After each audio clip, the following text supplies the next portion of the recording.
The Nameless Horror of Berkeley Square by Aidan Chambers. London's most famous haunting took place in a house in fashionable Mayfair at 50 Berkeley Square. For a time, people used to come and stare at the building and speculate about the ghost, a ghost so horrible that the owner of the house left it deserted for many years. Few who saw the ghost lived to tell the tale. Lord Lyttelton was one of the few who did. He belonged to a family who were called the most haunted family in England. He collected ghosts, and he spent a night in the second-floor room at 50 Berkeley Square, the room where the ghost always appeared. He took with him 2 blunderbuss guns loaded with buckshot and sixpenny pieces. The silver coins were meant as charms to protect him from the evil spectre. During the night, Lord Lyttelton met the ghost. It came into the room and leapt through the air at him. In the nick of time, he managed to raise the gun and fire. The ghost fell like a shot duck to the floor, then seemed to evaporate. Lord Lyttelton could describe no more about the thing he had seen. Nothing about its looks and shape. It was merely a shadowy presence. But of this he was sure: he had never met a more terrible, more malign ghost in his life. So famous was the horror in its day that an equally famous ghost story was based on it by a writer called Edward Bulwer Lytton, who specialised in tales of the supernatural.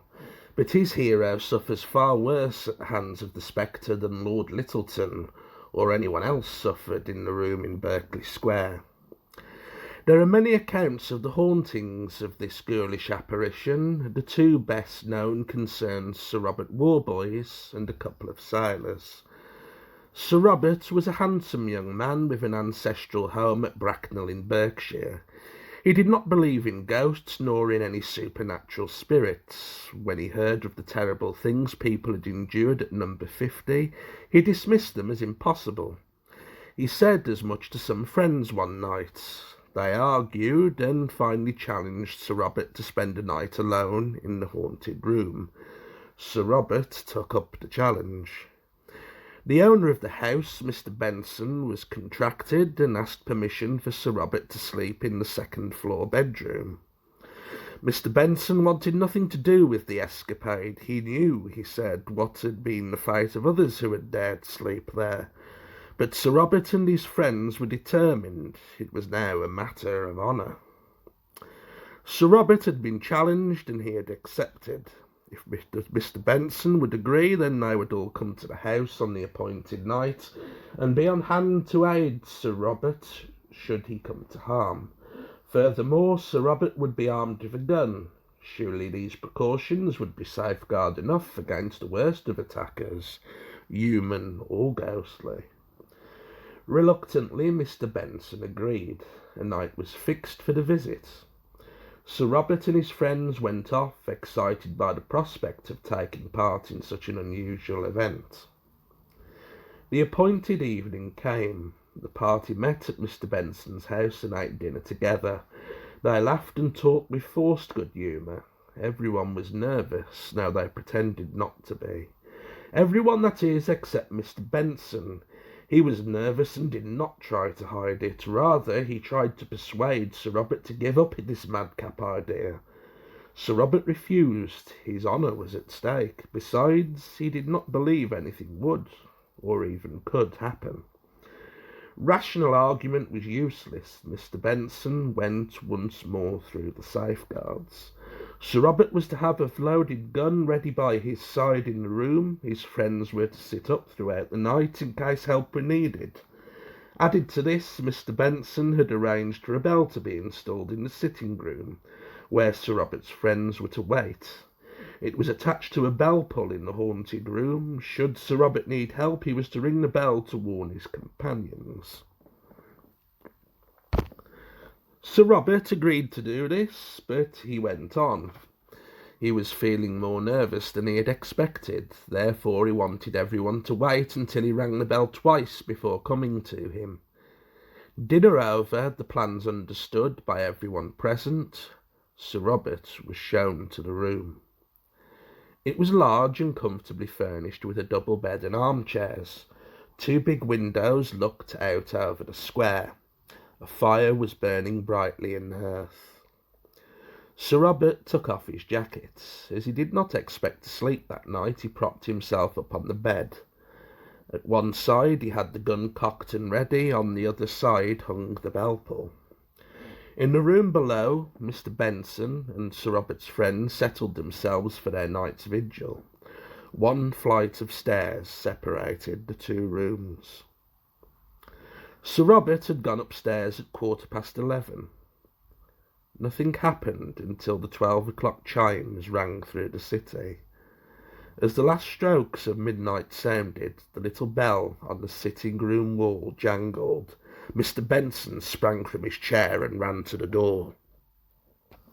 "Wait!" cried one of the others. "He said he would ring twice if he needed us." The words were hardly out of his mouth before the bell jangled violently, almost tearing itself off the wall. Benson rushed from the room, closely followed by the others. Halfway up the stairs he heard a shot fired in the haunted room. Seconds later he threw open the door. Sir Robert lay with his legs sprawled across the bed, his head hanging over the edge, almost touching the floor. In his left hand he grasped the bell-pull, which had been torn from its fixing. On the floor near his right hand lay the gun. Benson and the others hurried across the room. It was then they saw Sir Robert's face. His eyes stared from their sockets in an agony of terror and fear. His lips were curled back over his teeth, which were clenched tightly as though locked in a fit. "My God!" said one of the men. "Cover him up!" Benson lifted the fear-stiffened body onto the bed and draped it with a sheet. Sir Robert had died not from a bullet, but from such extreme terror as no man can live through. What was it that could cause such deadly fear? No one knows. The spectre has been described as a man-ghost with an unbelievably ghastly face. A face white and flabby, with a huge gaping mouth black as pitch. Others have said it was an animal creature with many legs and tentacles, a monstrous thing that crawled from London sewers. Yet others said it was a shapeless being composed of depthless shadows. On one thing everyone agrees: it was an evil being that wished the death of any victim foolish enough or unfortunate enough to stray into its domain. That comfortably furnished Mayfair room where Sir Robert gambled his life for his honour and lost. Edward Blunden and Robert Martin were two sailors who met the evil ghost by chance. They were on their way from Portsmouth to their homes. They arrived in London late on a December night with little money left in their pockets. For a time they wandered the streets arguing about where to spend the night. They were walking through Berkeley Square when they noticed a "To Let" sign outside a dilapidated house. Had they but known that this was the infamous number 50. For 40 years it had been empty. No one had dared to live in it. To Blunden and Martin it seemed the answer to their problem. It would at least be a place to shelter and keep warm till morning. They got in by a basement window. One of them had a stump of candle in his pocket. This they lit, and by its light explored the downstairs room. All round were signs of neglect. Bits of furniture were scattered about. Dust was everywhere. Rats scuttled across the floors. They decided to climb up to the first floor and see what the rooms were like there. But again all was ruin and disorder. So by the dwindling light of the almost exhausted candle the two men climbed to the second floor. Blunden was feeling nervous by this time and wanted to leave the house. Martin would not hear of it. Why should they pay for a lodging, he said, when this place was free and good enough for a few hours? At this moment they entered the haunted room. It was less disordered than the others, and Martin decided a fire could be made in the hearth. Between them the sailors managed to collect some bits of wood, and soon there was a warming blaze that cheered them up. They settled down for the night. Martin went to sleep at once. Blunden felt uneasy and wakefully watched the fire as it flickered in the grate, and it was he who first heard the noise. He woke Martin with a vigorous shake. "Listen," he whispered. At first Martin could hear nothing, but then came the sound of a footstep on the stairs. After a pause, the same sound again, but nearer this time. Then another step, nearer yet, and what made these footfalls more frightening than anything Martin had ever heard before was that they were not human, not even anything earthly. They made a soft, hollow sound, but also they scratched on the bare wooden boards of the steps, scratched as though the feet were padded and clawed like an animal's.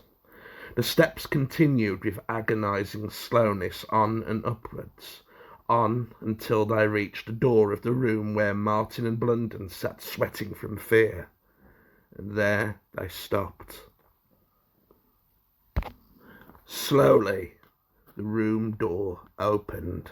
Something came in, but Martin was hard put to it to know what that something was.